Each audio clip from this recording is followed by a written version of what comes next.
Здравствуйте! В эфире Пятого канала информационная программа «Новости», в студии Татьяна Маннова. Сегодня в выпуске.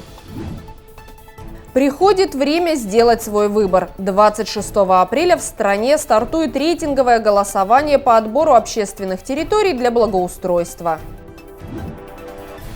Какие они потомственные оленеводы и чумработницы? В чем заключается их работа?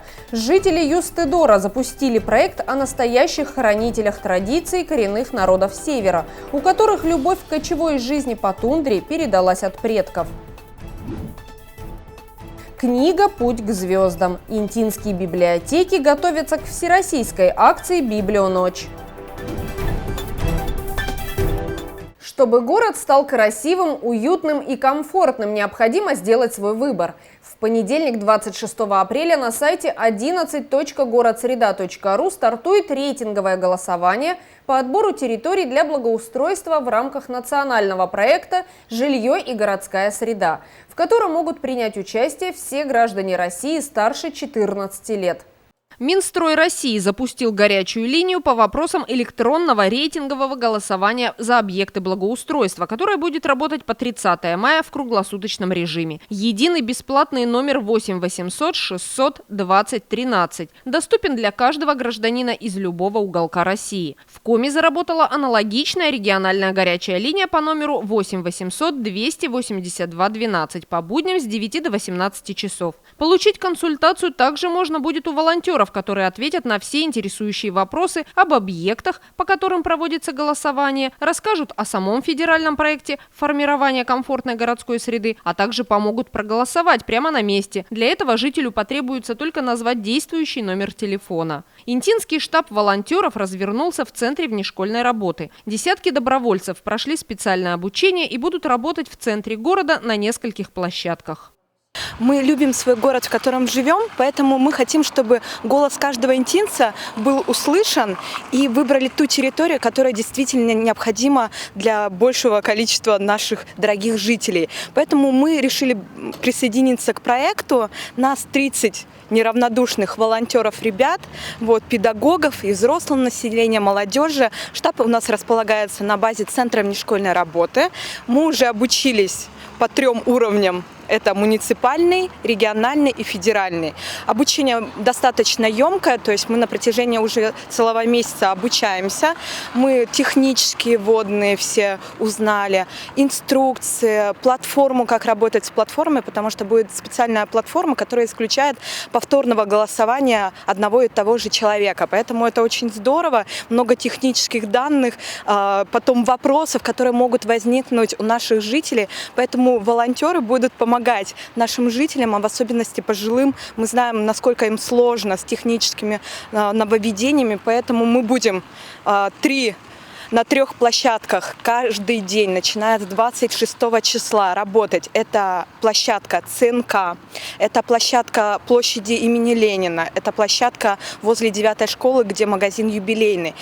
Ежедневно с 12 до 16:00 мы будем помогать нашим жителям, информировать их, отвечать на вопросы и рассказывать, как можно принять участие в голосовании. Ну и, конечно же, если каждый человек пожелает проголосовать на месте, мы это тоже будем помогать. Все несложно. Называете фамилию, имя, отчество, мы это вводим, номер телефона, и программа запускает этого человека, и на телефон к этому человеку приходит 4-значный код. Потом он называет этот код нам, мы его вводим, и человек может выбрать прям в режиме онлайн ту территорию, которая для него необходима, которую он считает наиболее важной. Поэтому мы на протяжении месяца будем стартовать, уже готовы, уже ждем. И 24 числа на Всероссийском субботнике мы также будем информировать наших жителей о данном важном проекте. Сейчас муниципалитетами на единую федеральную платформу занесена информация по всем республиканским объектам, выставляемым на голосование. Всего 47 территорий, из них 15 в Инте. Это площади Ленина и Комсомольская, территория между многоквартирными домами 31 и 35 по улице Мира и между домами номер 30 и 34 по улице Куратова. Вокруг здания городской администрации. Тротуары по улице Мира с обеих сторон. Территория между 8-й школой и магазином «Адак» по улице Воркутинская. пустырь возле Детского мира, улицы Горького, Кирова, участок проезда между домами 24 и 30 по улице Мира, парк культуры и отдыха, тротуар по улице Куратова, территория около водонапорной башни и на месте снесенного дома по улице Кирова. Интинцы вправе сами выбрать общественную территорию, которая должна быть благоустроена в приоритетном порядке в 2022 году. Всероссийское рейтинговое голосование будет проходить с 26 апреля по 30 мая. Уже не первый год в Инте реализуется федеральный проект формирования комфортной городской среды. Он доказал свою эффективность и позволил нам создать современное общественное пространство, отремонтировать несколько дворов и привести в порядок тротуары. Но не хочется останавливаться на достигнутом. Для реализации новых проектов нам необходимо активное участие интинцев, ведь именно мы, жители Приполярья, выбираем территории для дальнейшего благоустройства. Присоединяйтесь к голосованию на единой онлайн-платформе 11.городсреда.ру. Голосование пройдет по всей стране с 26 апреля по 30 мая. В Инте в списке для голосования по благоустройству территорий на 2022 год представлены 15 различных общественных пространств, находящихся в самых разных уголках города. Интинцы, будьте активными, голосуйте. Вместе мы сделаем наш город красивым и современным. Напомним, в прошлом году в рамках проекта «Формирование современной городской среды» в Интинском округе выполнены работы на сумму около 20 миллионов рублей. Именно по инициативе жителей Инты приведен в порядок участок тротуаров вдоль улицы Мира с обеих сторон. Выполнены работы по ремонту участка сети уличного освещения.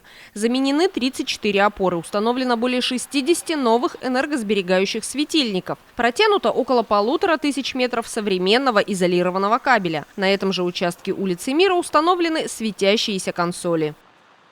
Владимир Путин обратился с ежегодным посланием к Федеральному собранию России. Большинство интинцев вместе со всеми жителями страны внимательно смотрели и слушали трансляцию, которая проходила в прямом эфире чуть более часа. Послание Федеральному собранию – это программный документ, в котором глава государства определяет основные направления внутренней и внешней политики страны, а также ключевые проблемы и механизмы их решения.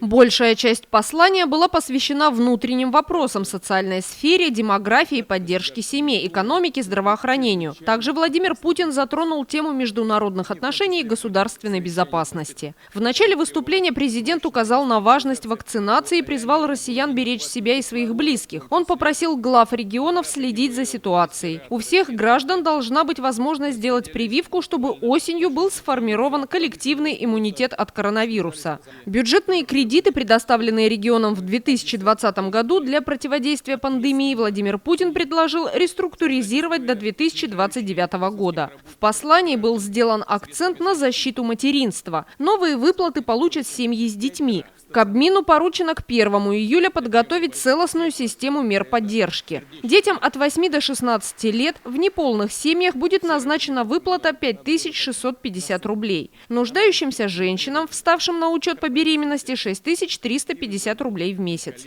Семьям с детьми школьного возраста в середине августа выплатят 10 тысяч рублей на каждого ребенка, чтобы у родителей была возможность собрать ребенка в школу. В этом году около 60% выпускников школ смогут поступить на бюджетные места в вузах. Путин также сообщил, что в вузах России в ближайшие 2 года откроют 45 тысяч бюджетных мест. В ходе оглашения послания Федеральному собранию глава государства объявил о создании президентского фонда культурных инициатив. По его словам, в этом году на него потратят 3,5 миллиарда рублей. 24 миллиарда рублей будет направлено на обновление домов культуры и музеев в селах и малых городах. В преддверии сезона отпусков Владимир Путин предложил программу по возвращению 20% кэшбэка в сфере туризма сохранить до конца года.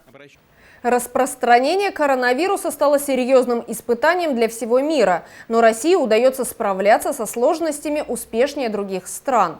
Об этом 16 апреля заявил в видеообращении к участникам расширенного заседания коллегии Минздрава премьер-министр России Михаил Мишустин. Он поблагодарил всех медиков за вклад в борьбу с коронавирусом и самоотверженную работу во время пандемии, за их высокий профессионализм, мужество, преданность своему делу. Также Михаил Мишустин отметил несколько важных направлений работы в сфере здравоохранения. Уже больше года медицинские работники круглосуточно спасают жизни миллионам людей и заботятся об их здоровье. Распространение коронавирусной инфекции стало серьезным испытанием для системы здравоохранения не только нашей страны, но и всего мира. России удается справляться с этими сложностями успешнее других стран. Во многом благодаря вашему высокому профессионализму, мужеству, преданности своему делу. Хочу также отметить заслуги отечественных ученых, которые за короткое время проделали огромную работу и создали 3 вакцины против коронавируса. Специалисты центра Гамалеи первыми в мире разработали качественную и эффективную вакцину «Спутник Ви». Она зарегистрирована уже в 60 странах. Этот список продолжает пополняться. Готова уже и 4-я вакцина «Спутник Лайт». Во многом благодаря новым разработкам в медицине ситуация с распространением коронавируса постепенно стабилизируется. Нам удалось избежать взрывного роста числа больных, снизить нагрузку на медицинские организации. Коллеги, президент определил национальные цели развития. Среди них сохранение населения, здоровья и благополучия людей. И для этого реализуется целый комплекс мер. Правительство ведет работу по модернизации первичного звена здравоохранения. Люди должны получать квалифицированную медицинскую помощь в хороших условиях. И для этого необходимо построить и реконструировать сотни медицинских организаций. Столько же объектов капитально отремонтировать, закупить необходимое медицинское оборудование, транспорт, в том числе для доставки пациентов и выезда врачей на вызовы. В ближайшие 5 лет на это будет направлено не менее 500 миллиардов рублей. Из них 90 миллиардов уже в текущем году. Для того, чтобы в режиме онлайн управлять медицинской помощью, создан целый ряд регистров, в том числе пациентов с коронавирусной инфекцией и тех, кто был вакцинирован, а также регистр граждан, у которых есть право на бесплатное лекарственное обеспечение. Система позволит планировать закупки и следить за наличием нужных лекарств, чтобы льготники получали их вовремя. Это очень важный вопрос и высокая ответственность. Есть еще одно направление, которое необходимо активнее развивать – медицинская реабилитация. Сейчас ее вклад в помощь гражданам невелик. Важно не просто увеличить ее объемы, а развивать новые методы и направления восстановления здоровья, в том числе для пациентов, которые перенесли коронавирусную инфекцию. Надо повысить готовность системы к новым вызовам и сделать так, чтобы люди увидели конкретные результаты этой работы. Желаю крепкого здоровья вам, вашим близким, успехов в достижении всех поставленных целей и удачи. К столетнему юбилею Республики Коми работники сельского дома культуры поселка Юстедор запустили уникальный проект «100 троп оленевода». В своей группе в социальной сети ВКонтакте они рассказывают об интинцах, связавших свою жизнь с традиционным ремеслом коми народа.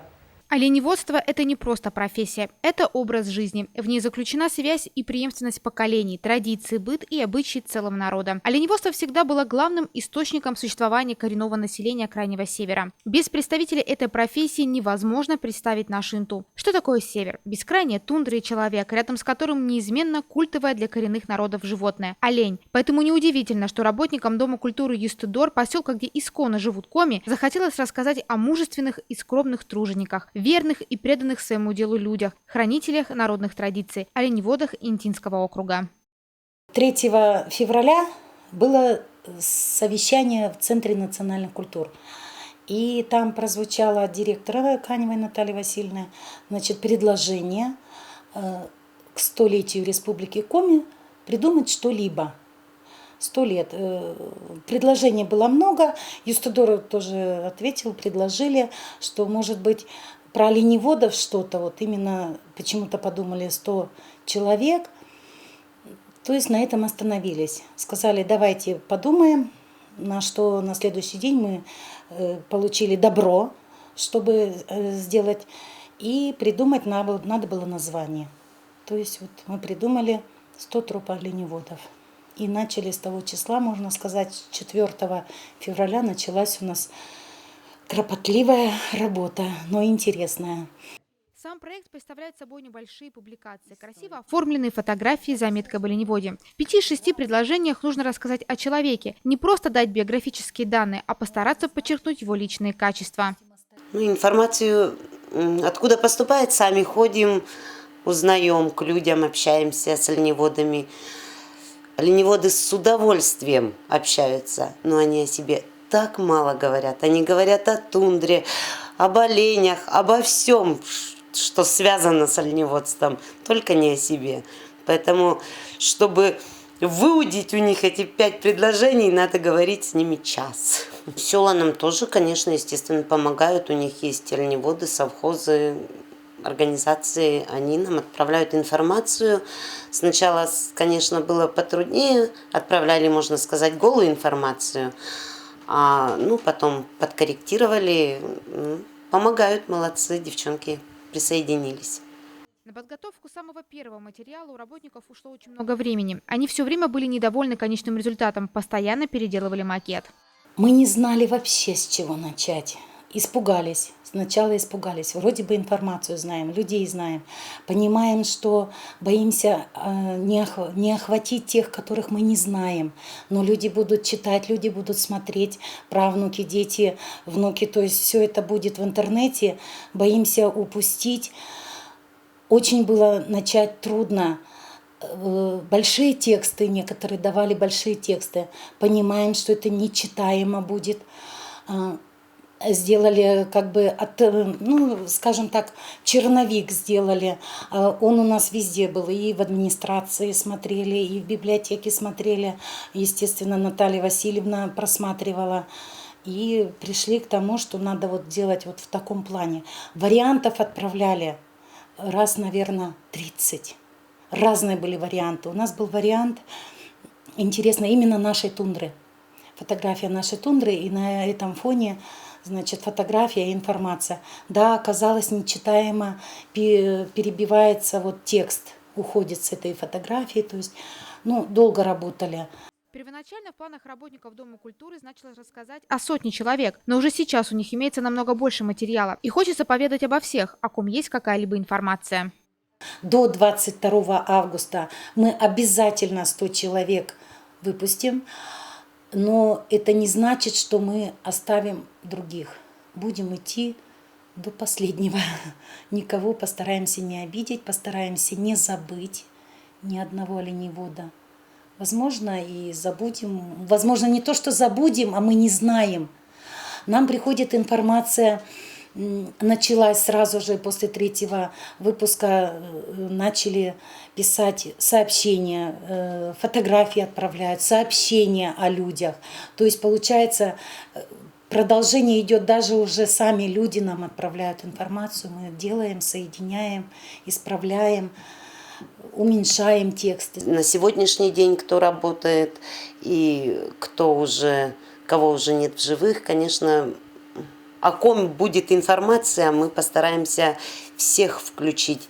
О ветеранах ближе к 9 мая обязательно мы тоже будем выпускать ветеранов. Организаторы проекта уже получают отзывы от жителей. Интинцы чаще всего звонят и благодарят за публикации. В самой же группе Дома культуры активно ставят лайки, делают перепосты фотографий и комментируют посты. За месяц реализации проекта в группе «Сельский дом культуры» поселка Юстодор активно появляются новые подписчики. Культработники надеются, что проект «100 троп оленевода» со временем станет еще популярнее. Библионочь с космическим размахом. Увлекательные викторины, конкурсы, интеллектуальные игры и познавательные квесты пройдут на главном празднике книг и чтения уже в эту субботу. Сотрудники интинских библиотек подготовили насыщенную программу, в рамках которой взрослые и дети смогут совершить путешествие по галактике. Ежегодная акция «Библионочь» приближается. В этом году она пройдет в России уже в 10-й раз. 24 апреля библиотеки, книжные магазины, литературные музеи и культурные центры по всей стране представят специальную программу. Инта не исключение. Горожан ждут новые увлекательные зрелища и интересные встречи. 24 апреля состоится ежегодная всероссийская акция «Библионочь». Тема юбилейной «Библионочи» – книга «Путь к звездам». Как всегда, сотрудники Центральной библиотеки постараются удивить интинцев. Посетителей будет ждать мистическая комната миры Михаила Булгакова, мастер-класс, музей теней, интеллектуальные игры, разнообразные фотозоны. Мероприятия акции будут посвящены науке, технологиям и 60-летию со дня первого полета человека в космос. В программу «Библионочи» включены всевозможные творческие мастер-классы, экскурсии, квесты, викторины, соревнования, выставки и многое другое. Дорогие друзья, для гостей Библионочи взрослый абонемент, не забывая традиции, подготовит мистическую комнату «Миры» Михаила Булгакова к 130-летию автора. Булгаков – один из самых загадочных русских писателей XX века. Жизнь его и по сей день окутана мистическими тайнами и загадками. Некоторые, кстати, поговаривали, что способности писателя дарованы ему не иначе, как потусторонними силами. Ведь чертовщина происходила не только на страницах его произведений, но и в реальной жизни писателя. Даже поговаривали, что Михаил Булгаков держал в тайне то, что ему 3 раза являлся дух его коллеги, известного мистика и писателя Николая Гоголя. Об этом стало известно только после кончины автора, которую Михаил Афанасьевич сам себе и предсказал. Так что, почитатели творчества Михаила Афанасьевича, милости просим в нашу мистическую комнату, где вы побываете в нехорошей квартире номер 50 и в палате номер 117 сумасшедшего дома, где лежал Иван Бездомный, и, конечно же, поприсутствуете на балу у Воланда. Впервые откроет свои двери Quest Room. Сотрудники библиотеки решили познакомить интинцев с популярным развлечением центральных городов страны. В рамках празднования столетия Республики Коми в Центральной библиотеке города Инты начинает свою работу первая в городе интерактивная квест-комната. Приключенческая игра-экскурсия «Мен Дева Туй. Наш дивный путь» – это путь в таинственный мир коми-легенд и сказаний, погружение в просторы неизведанной Пармы, море загадок, которые никого не оставят равнодушным.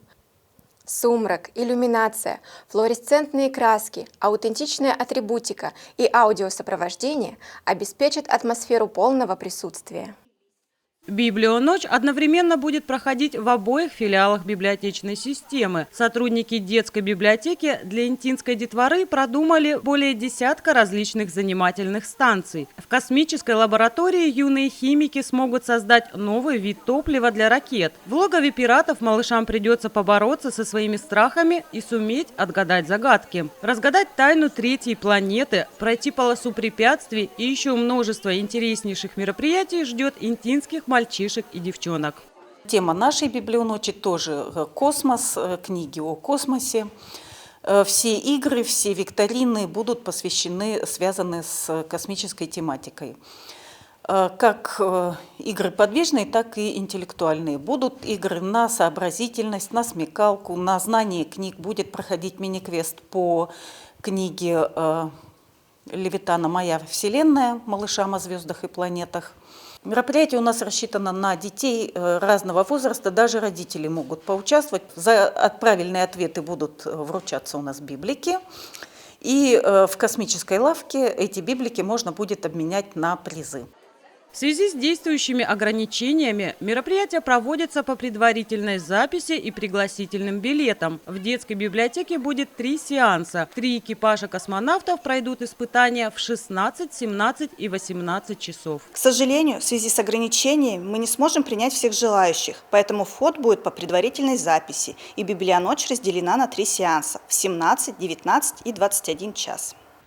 После долгого перерыва, связанного с пандемией коронавируса, в Инте состоится долгожданное первенство Республики Коми по хоккею с шайбой «Кубок Приполярья» в зачет круглогодичной спартакиады среди ветеранов.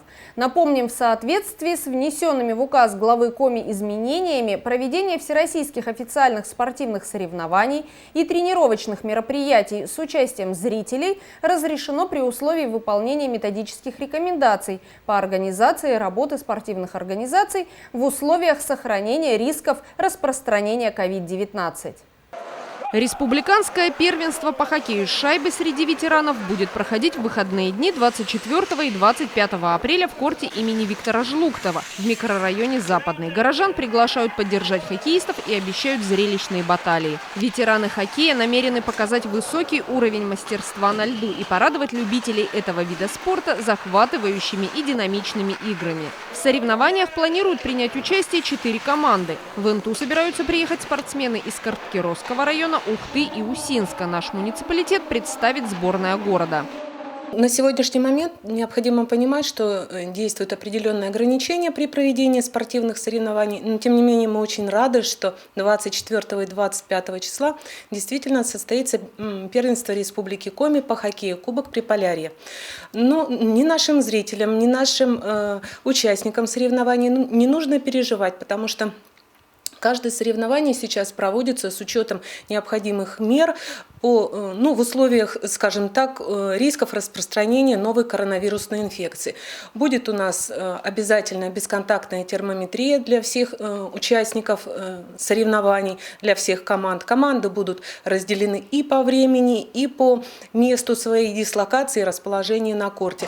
Ну, а заполняемость трибун на сегодняшний момент, она допускается 50%, но наш корт, наши обновленные трибуны, они позволят тому количеству желающих, которое захочет прийти и посмотреть на эти замечательные соревнования, я думаю, что места всем хватит, и мы не нарушим ни норм, ни требований нынешнего сейчас существующего порядка проведения спортивных мероприятий. Так что я приглашаю всех наших интинцев с 10 часов утра 24 и 25 числа на хоккейный корт спортивной школы «Интинская». Кафе «Уголек» радушно приглашает ценителей уютного интерьера и атмосферы гостеприимства. Большое разнообразие кухонь с оригинальными блюдами и видов обслуживания. В «Угольке» можно купить продукты на каждый день или воспользоваться бесплатной услугой, благодаря которой ресторанная еда быстро окажется у вас дома. Кафе «Уголек» обновил интерьер и приглашает интинцев и гостей города. В уютной обстановке кафе вы сможете отметить семейное торжество, повеселиться на корпоративной вечеринке, пообедать с друзьями. Здесь можно заказать столики для проведения банкета, выпускного вечера, детского праздника. В меню кафе присутствует русская, кавказская и европейская кухни. Первые, вторые блюда, салаты, закуски, а также новинки. Аппетитные пиццы, суши, роллы, представленные в ассортименте, поднимут настроение. Вежливый бармен, гостеприимство персонала, мастерство поваров кафе «Уголек» – залог вашего хорошего отдыха. С торца здания расположились продовольственные и кулинарные отделы, что очень удобно для покупателей. В одном месте приобрести продукты питания и готовые блюда. В обеденное время здесь особенный спрос на свежайшие салаты, румяную выпечку, мясные готовые изделия. Попутно можно купить необходимые для ежедневного питания продукты – мясо, рыбу, молочные продукты, замороженные полуфабрикаты собственного производства, а также кондитерские изделия, напитки, овощи, фрукты. Заказать или приобрести уже готовые вкуснейшие пиццы, суши-роллы. Заказать домой шашлык, пиццу, суши-роллы можно, позвонив по телефону 67993. Доставят их бесплатно. Кафе «Уголек» по улице Куратова, 18 предоставляет целый комплекс услуг, которые пришлись по душе многим горожанам. Здесь вам всегда рады. Это все, о чем мы хотели рассказать вам сегодня. Приглашаем всех интинцев присоединиться к Всероссийскому субботнику и внести свой вклад в очистку и благоустройство нашего города, чтобы к майским праздникам привести его в порядок. 24 апреля масштабная уборка запланирована в разных уголках Интинского округа. Всего доброго и до свидания.